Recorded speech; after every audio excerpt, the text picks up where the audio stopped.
Jesus, groot bo almal, sterke verlosser, magtige Heer en Heiland, Immanuel, God is met ons, reddende Here, levende woord.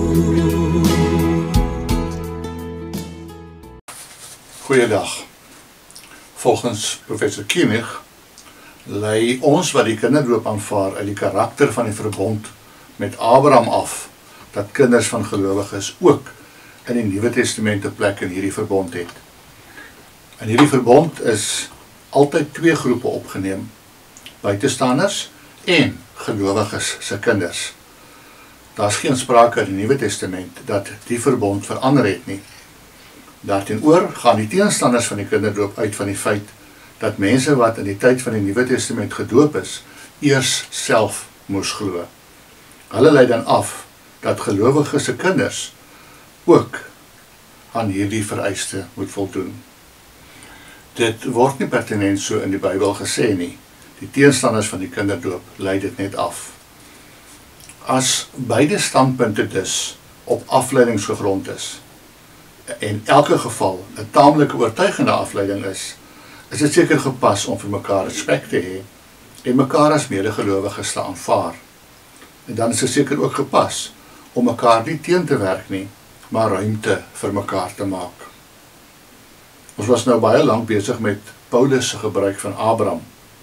Hy het Abraham veral gesien in verband met die redding deur die geloof en in verband met die seun van God, die verbond met sy beloftes en die toegang tot die verbond, die besnydenis en die doop.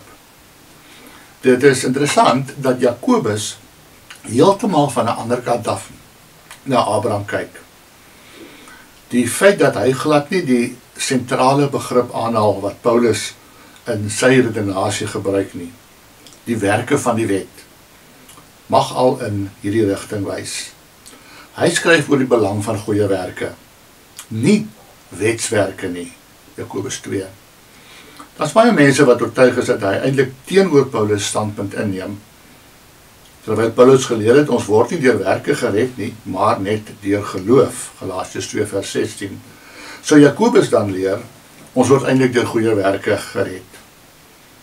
Maar dit gaan vir Jakobus nie in die eerste plek om die goeie werke nie, maar om die egtheid van geloof. Hy veg teen 'n verkeerde soort geloof. Volgens hom is geloof sonder werke 'n dooie geloof. Dis die sentrale tema dwars deur sy perikoop. 'n Mens kan dalk die situasie so verstaan. Paulus waarsku teen mense wat meen dis nie genoeg om vir jou verlossing net op Jesus se kruiswerk te vertrou nie. Jy moet ook nog die wet van Moses hou. En dan veral dat jy besny moet word. As 'n mens verder in Galasiërs lees, sien jy dit gaan oor die wet hou. Met ander woorde, wetswerke teenoor die geloof. Maar by Jakobus is dit anders. Hy verwys nie eens na die wet nie.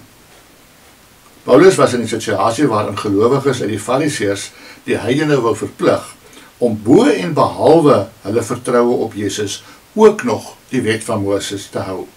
En daarom moes dus by die kruisoffer van Christus nog iets bykom volgens hulle. En dit was vir Paulus onnodig.